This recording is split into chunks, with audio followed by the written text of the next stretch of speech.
Word, I'm gonna say the word. In the beginning was the Word. Word. Was the Word. From the studios of KJZZ in Phoenix, Arizona, welcome to Word, a podcast about literature. Here's your host, Tom Maxedon. Coming up on this season's penultimate episode of Word, a new spin on a gothic literary classic.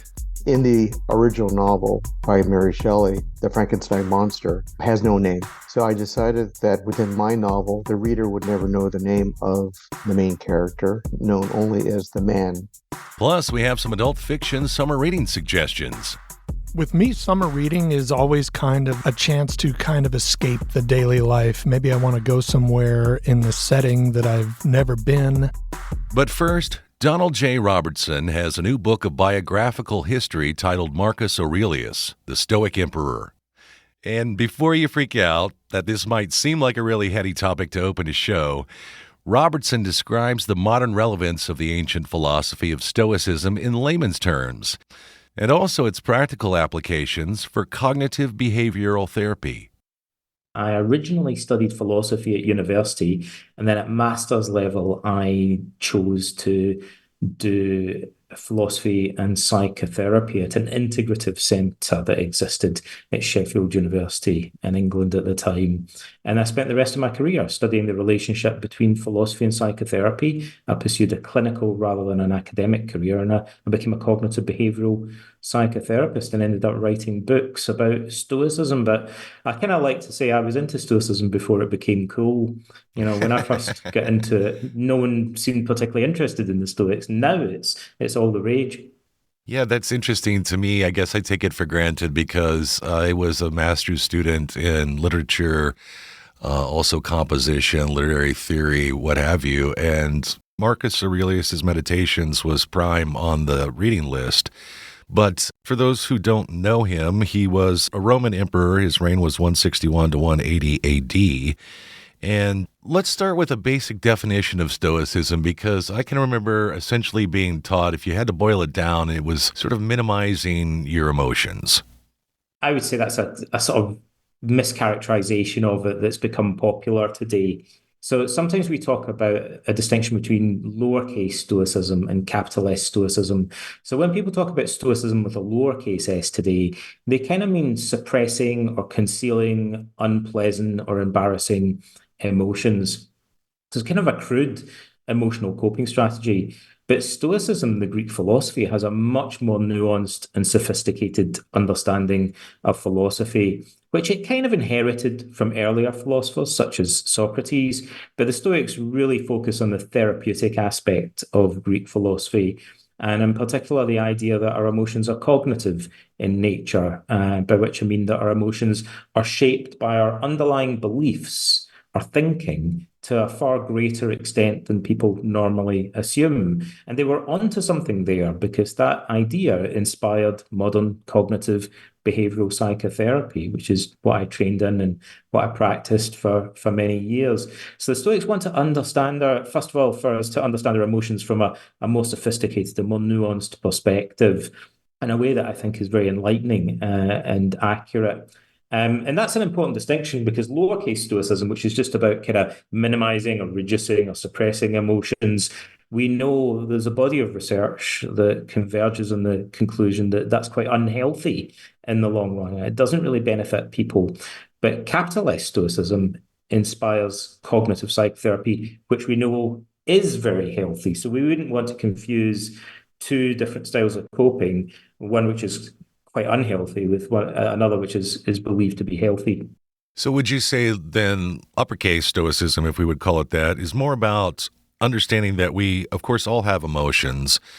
Some of us maybe more emotions than others, and it's not basically ignoring those, it's trying to kind of adapt self-control over those. Yeah, but in a particular way, actually in a philosophical way. Mm-hmm. It's a kind of philosophical psychotherapy, if you like, because the Stoics think that our emotions are shaped by our underlying beliefs. They think the key is to really study our emotions more carefully, to understand what the beliefs are that are making us angry or anxious or depressed, and then to question those beliefs in terms of whether they are contradictory or irrational in some way, and to try and replace irrational and unhealthy and excessive beliefs with ones that are more moderate and healthy and rational. And again, that's kind of similar to what we do in cognitive psychotherapy today. I was watching a podcast with two comedians, Jerry Seinfeld among them, and he actually talked about Marcus Aurelius, which I found very fascinating, and some of the takeaways from Marcus Aurelius's teachings, some of those being not paying attention to like the worst reviews and criticisms being meaningless. Is he right, Seinfeld? Yeah, in a sense, I'd say what Marcus says throughout the Meditations is that we should be more selective about whose opinions we listen to. So Marcus also thought it was important to have the humility to consult with experts and to listen to the wise. But he thought we need to make a distinction between people who are wise and people who are foolish, to put it simply. And it would be good for us to listen more to wise people, but obviously bad for us to listen to people who are foolish or and misinformed. And Marcus thinks the struggle of life, in a sense, in part, is about making that distinction and being clear about who it is that we should be listening to and who we should be trusting. Yeah, and I think sometimes it's difficult for those of us maybe of a certain age to seek counseling when we have so many emotions going through our heads. What advice would you offer for folks who maybe aren't exactly warm to that notion? Well, there's evidence now that counselling and psychotherapy are generally helpful for common problems. And for some problems, they can be more helpful than others. But for the typical things that people consult therapists about, there's a lot that we can do. And the difference between, say, what Sigmund Freud did or, older psychotherapy has been around for a while now. So the early forms of it were, in a sense, pre-scientific. But modern psychotherapy is based on thousands of research studies. So people can have some faith in the fact that when they go and see a clinical psychologist or cognitive behavioral therapist, they're seeing somebody who's actually dedicated themselves to studying what research tells them about how our emotions work. And so they have access to knowledge that can definitely be beneficial to the majority of people. This book is largely biography, but also history as well. And it's amazing to me the relevance of something that took place thousands of years ago to today. Yeah, I mean, well, in a sense, everything changes, but nothing changes. We see there are in politics and in society, there are trends that just recur throughout the whole of history, pretty much. And I guess one of the reasons that Marcus's philosophy is somewhat timeless is that the Stoics were trying to dig pretty deep and identify things that were quite fundamental about our experience of life. And so the insights that they achieve hold good across different cultures and societies and eras and languages. Now, Stoicism itself was no flash in the pan. Freudian psychoanalysis and movements like that survived for maybe 100 years. Stoicism survived as a living tradition for about 5 centuries. Marcus Aurelius is kind of the last Stoic standing in a way. He's the last famous Stoic of antiquity. To him, the founders of Stoicism would be like figures from the late medieval period to us. Zeno, the founder of Stoicism, lived about 500 years before Marcus Aurelius. So it's already been a really long-standing and well-established tradition. And Zeno was Phoenician, like he was doing philosophy in Athens, in Greek. Marcus was the emperor of Rome in a whole different era, different political regime, different culture. And yet he thought the insights of Stoicism still seemed equally valid. Donald J. Robertson is author of Marcus Aurelius, the Stoic Emperor. It's out now. Donald, thank you so much for coming to Word. I appreciate your time. It's been a pleasure. Thanks very much. You can find out a bit more about Donald J. Robertson and Marcus Aurelius, the Stoic Emperor, on our website. Just go to word.kjzz.org. Coming up, a new spin on a gothic literary classic. I'm Tom Maxedon, and you're listening to Word, a KJZZ podcast about literature. Need a break from the news? Need some inspiration while you work? You need some jazz. Listen to the new Jazz PHX at jazzphx.org. It's your home for jazz in Phoenix with our local hosts and the best new and classic artists. Give it a listen at jazzphx.org. It's time to plan your summer road trip. If you have a vehicle that won't be a part of your trip to San Diego or Yellowstone, donate it to KJZZ. Find out more at cars.kjzz.org. And thanks. My name is Ryan Lee. I think Hotspots is really cool that it was a tiny little curated list every week of just what's going on. I kind of discovered it at a time when I was looking around at what to do in the Phoenix area. Sign up for KJZZ's Hotspots, and once a week, we'll send you fun ideas for what to do when the weekend gets here. Visit hotspots.kjzz.org. Welcome back to Word. I'm Tom Maxidon. There's a new adaptation of Mary Shelley's classic Frankenstein. It was penned by a California-based attorney, Daniel Olivas, who is a prodigious author outside of his day job. His treatment of Shelley's work is titled Chicano Frankenstein. At the opening of our recent conversation, I wanted to know how Olivas finds the time to be so prolific in his writing. I don't golf. I don't watch sports and television anymore. I know there's going to be a bunch of people who hate me, but frankly, I can work on a short story or a novel chapter instead of watching 3 hours of a favorite team. I was an English major in college, and once an English major, always an English major. I hear that. And and so writing for me is an artistic endeavor. It's an artistic desire and drive that I have. If I painted, I'd be painting in my free time. If I were a dancer or played an instrument, it'd be the same thing. So it's really a passion for me. I love the idea that you don't watch much TV. You're active in your entertainment as opposed to passive, because so many of us are passive. Yeah, I think that for the writers out there, they'll understand when I say this. When ideas are percolating in my mind, I reach a point where I have to sit and write, because if I don't, I'll just go crazy. I just need to get those ideas down and quiet those little voices of my characters by getting them into a chapter or into a short story.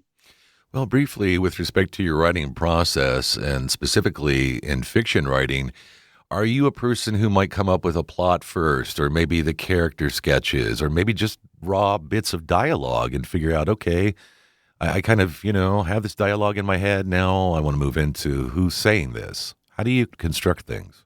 Every piece is different. So typically for a short story, it could be just a little bit of dialogue that I heard at a coffee shop, or it could be an image, or it could be an idea, a concept that I want to address in the short story. For a novel, such as my new novel, Chicano Frankenstein, it's a bit more of a complex process. It usually entails me plotting out the general arc of the novel over months in my mind. I typically don't take notes. I just think about the idea, the characters, and sometimes I do some research.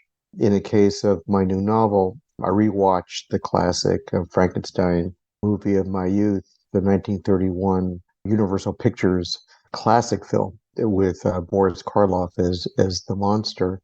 I watched that several times, and just to get myself into the mood. And then I reread Mary Shelley novel a couple of times.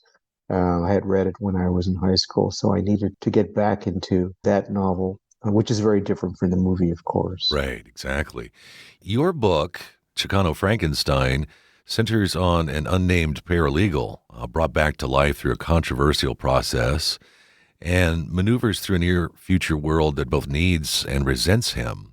As the U.S. president spouts anti-reanimation rhetoric and giant pharmaceutical companies rake in profits, this man falls in love with a lawyer named Faustina. Tell us a bit more about these characters briefly. My fiction tends to be character-driven. I had the idea for the novel as a way to address the anti-immigrant rhetoric that has become pretty much a perennial type of endeavor for some politicians. And in order to address that overarching issue or problem that I see, I needed to come up with characters that people could relate to, and hopefully through those characters understand the perniciousness of anti-immigrant policies and rhetoric. In the original novel by Mary Shelley, the Frankenstein monster has no name. So I decided that within my novel, the reader would never know the name of the main character, known only as the man to the reader.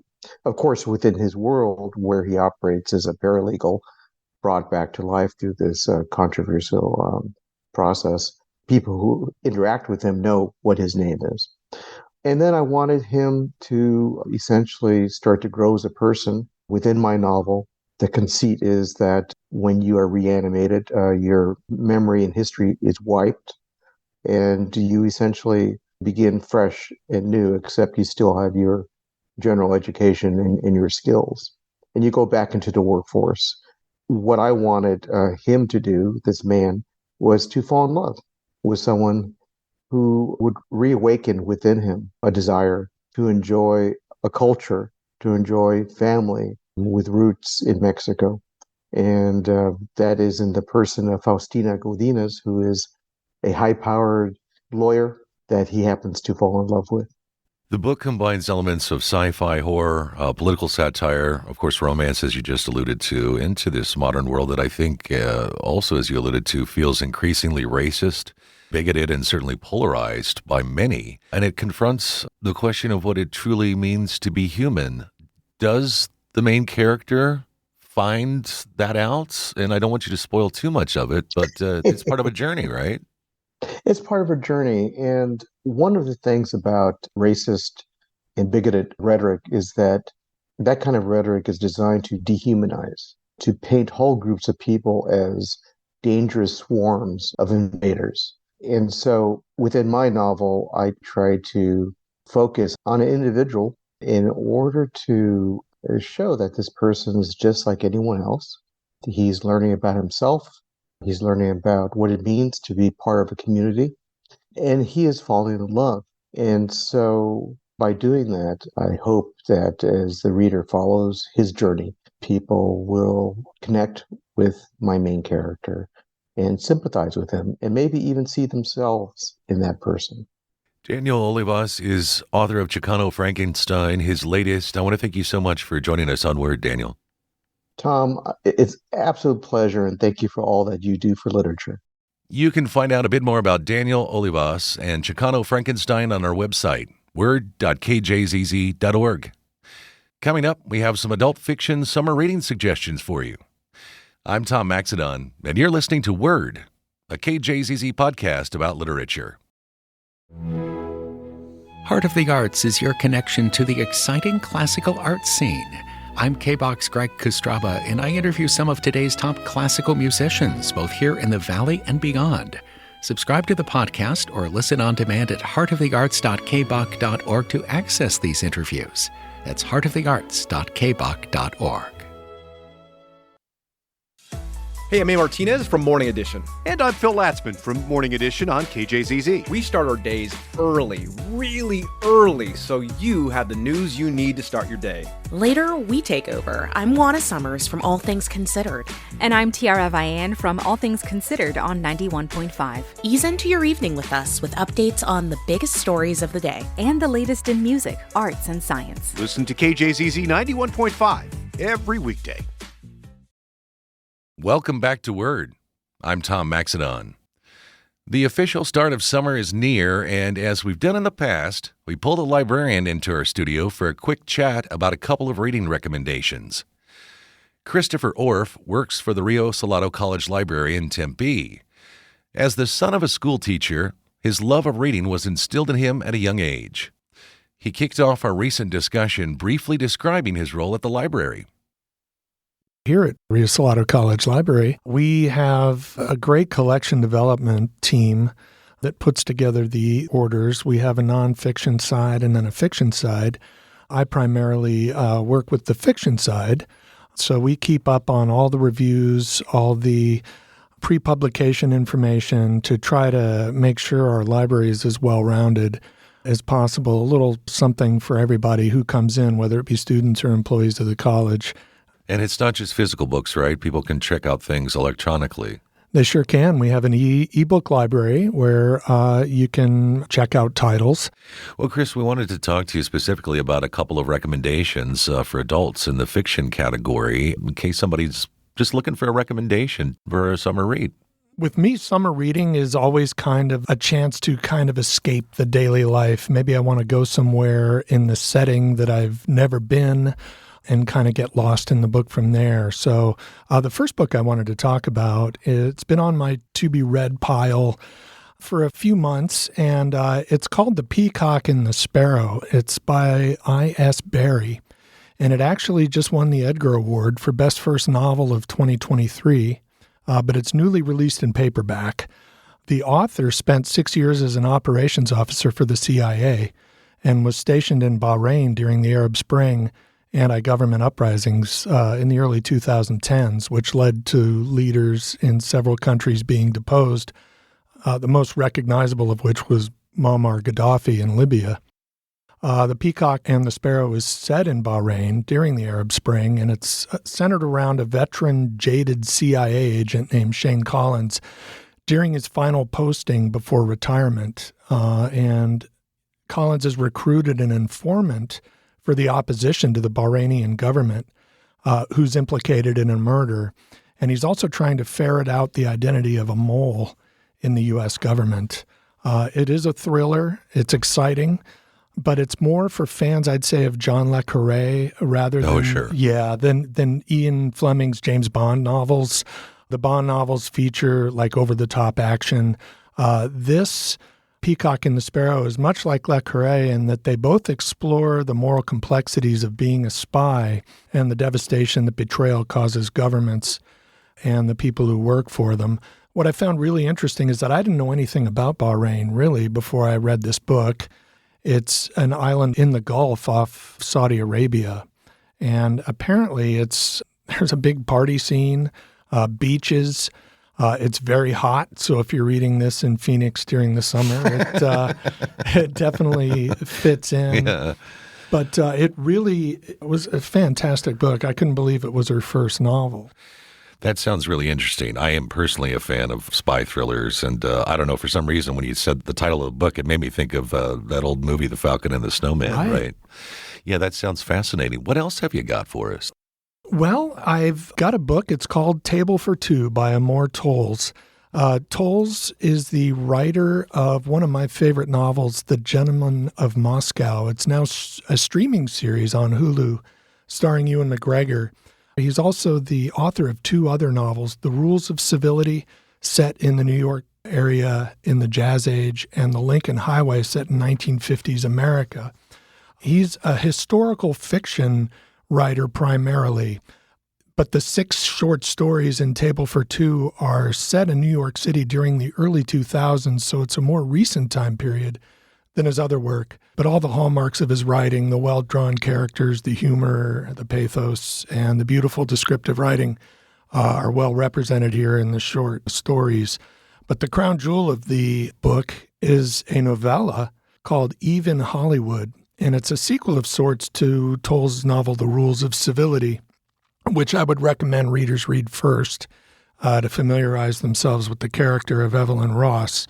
Even Hollywood continues her adventures in the golden age of Hollywood in 1938. And all of the stories are wonderful, but for the fans of Rules of Civility, like me, didn't want the book to end, we get another chance to catch up with Evelyn Ross. One of the things, if done well, I love about historical fiction is deep research that's conducted by the author. And, often we think, well, how can you play with history in that way? And yes, I can understand that criticism sometimes, but if you've done a lot of research and maybe you've seen letters exchanged between people, you get the idiom that they're expressing, their manner of speaking, and you're doing your best to make this history come alive in a deeper way than if you were just to read a biography of somebody or a piece of history about that time period, right? Absolutely. I love how they can take a certain time period and even use actual people as characters. Some of the writers that do that are like James Ellroy in the noir field, where they take, like John F. Kennedy can be a character in a novel. I find that fascinating how they can weave stories around actual events and add their characters into the mix. It gives them a lot of leeway, I think, to, within the bounds of a certain time period and a certain story, to kind of create more within the narrative. Your wife was actually on this program a while back, and she has a new book out. Is that right? She you does. Want to plug it? Yes. She's based here in Scottsdale, and she's a New York Times bestselling author. This, I think, is her 56th novel. Yeah, she writes mostly in the mystery and romance genre, but she's also the author of 4 best-selling romantic comedies, the latest of which is titled Love at First Book. And full disclosure, I am Jen's husband, so I'm a huge fan of her as a person, but as a former journalist and writer myself and an aficionado of great writing in general, I'm also a huge fan of her work. Her latest novel, Love at First Book, is set in a small village in Ireland and tells the story of Emily, a librarian on Martha's Vineyard who travels to Ireland to work as an assistant with her favorite author, who is aging and needs help preparing what will be her final novel. It's a love story, not only among the characters, but also to the art of writing, reading, and authors' relationship with their readers. So that's my little plug, and the book is available wherever books are sold. And her full name? Jen McKinley. Okay. With an A-Y. Folks can look for that and the other 2 titles that you mentioned, The Peacock and the Sparrow and Table for Two. Thanks so much, Chris, for your time. Appreciate it. My pleasure. Thank you, Tom. You can find out a bit more about the Rio Salado College Library and the recommended titles by Christopher Orff on our website, word.kjzz.org. We're back on June 25th for the final episode of Season 11. Thanks so much for supporting public radio. I'm Tom Maxedon. Word. Word? Word. Was the word. Thanks for listening to Word, a KJZZ podcast about literature. You can find all episodes online at word.kjzz.org or wherever you get your podcasts.